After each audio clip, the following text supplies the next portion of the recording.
जय माता की दोस्तों, आइए शुरू करते हैं माघ मास का 21वां अध्याय। लोमस जी कहने लगे कि पूर्व काल में अवनीत देश की वीर सेना नाम का राजा था। उसने नर्मदा के किनारे राज सूर्य यज्ञ रखा था, अश्वमेघ यज्ञ भी किया, जिसके खंभे सोने के बनवाए गए। ब्राह्मणों को अन्न का बहुत सा दान किया और बहुत सी गौएं, सुंदर स्त्रियां और सोने के आभूषणों से युक्त दान दी। वह दोनों देवताओं का भक्त और दान करने वाला था। भद्रक नाम एक ब्राह्मण, जो अत्यंत मूर्ख, कुलहीन, कृषि कार्य करने वाला दुराचारी था, अधर्म था। वह भारी भाई बंधुओं से त्यागा हुआ इधर उधर घूमता हुआ देव यात्रा के साथ प्राज्ञ से आया और मध्य के उनके साथ ही 3 दिन तक स्नान किया। वह तीनों दिनों में ही निष्पाप हो गए।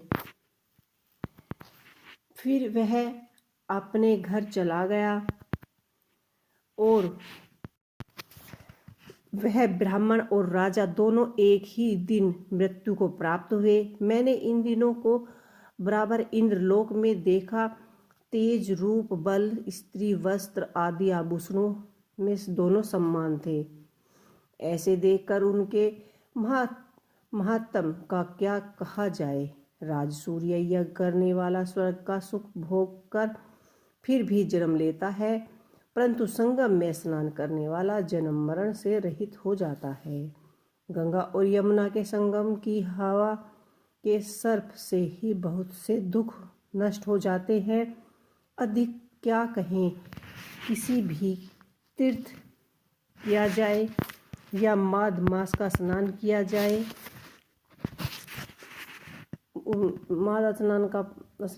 प्राग्ञ में स्नान करने से नाश हो जाता है। मैं पिशाच मोचन नाम का एक पुराण इतिहास सुनाता हूँ। इस इतिहास को यह कन्याओं और तुम्हारे पुत्र भी सुने, उसे उनको स्मृति और की प्राप्ति होगी। पुराने समय में देवदुर्द नाम का बड़ा गंभीर और वेदों का पारंगत एक वैष्णव ब्राह्मण था। उसने पिशाचों को निर्मित मुक्ति किया था। वेद निधि कहने लगे कि वह कहाँ रहने वाला है, जिसका पुत्र किसी भी पिशाच को अपने निर्मुक्त किया। आप विस्तार पूर्वक हमसे यह कथा सुनाइए। लोमस ऋषि ने कहा कि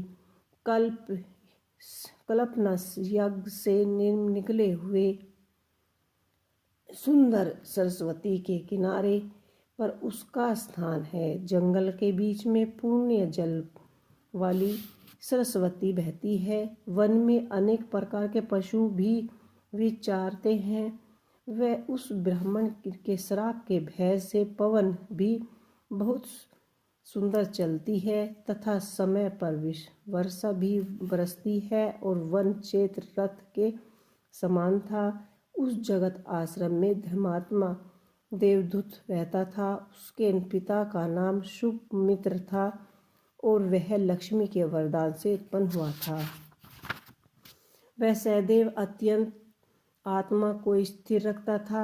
गर्मी में अपने नेत्र सूर्य की तरह रखता था। वर्षा में खुली जगह पर तपस्या करता था।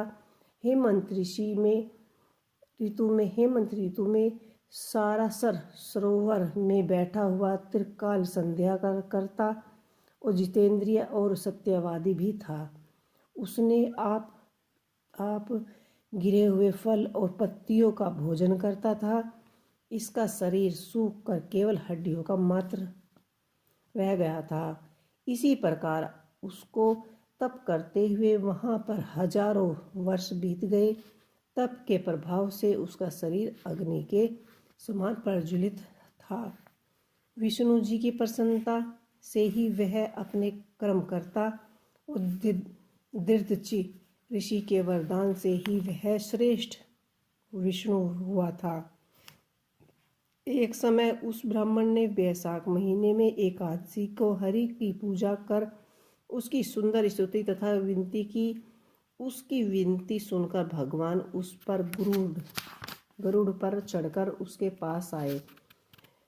चतुर्भुज, विशाल नेत्र, मेघ जैसे स्वरूप, भगवान की सृष्टि को देखकर प्रसन्नता के मारे उनकी आंखों में आंसू भर आए और कार्तिकेय होकर भगवान को प्रणाम किया। उसने अपने शरीर को भी याद न रखा और भगवान के ध्यान में लीन हो गए। तब भगवान ने कहा कि हे देवदूत, मैं जानता हूँ कि तुम मेरी परम भक्त हो। मैं तुमसे अति प्रसन्न हूँ, तुम वर मांगो।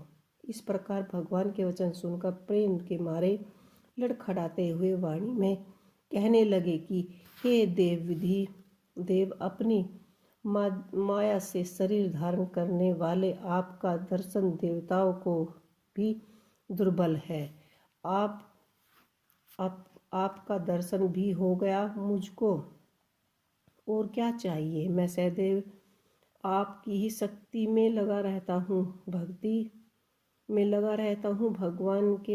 भगवान ने उनके वचन सुनकर कहने लगे कि ऐसा ही होगा, तुम्हारे तप से कोई बाधा न पड़ेगी। जो मनुष्य तुम्हारे कहे गए स्रोत को पढ़ेगा, उसकी मुझ में आचना भक्ति बढ़ जाएगी। उसके धर्म कार्य सांगोपल होंगे और उसकी यज्ञ में परम निष्ठता होगी। तो ये था माघ मास का 21वां अध्याय। आपको यह अध्याय कैसा लगा हमें कमेंट बॉक्स में लिख के अवश्य ही बताइएगा। जय श्री हरि।